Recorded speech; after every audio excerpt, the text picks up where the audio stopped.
Hello viewers, দেখুন tiger মুরগির এই জাতগুলো খাবারের তুলনায় ঘাস পাতা বেশি খায় এবং তাদের অর্ধেক খাবার লাগে সারাদিনে।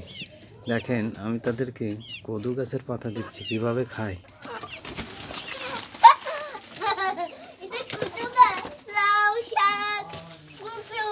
এবং দেখেন কচু গাছের পাতা দিলে কেমন করে খায়। আর এটা হচ্ছে নীলকণ্ঠ গাছের পাতা, দেখুন কিভাবে খায়।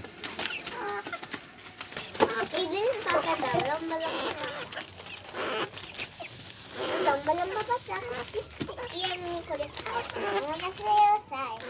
Mga video daw.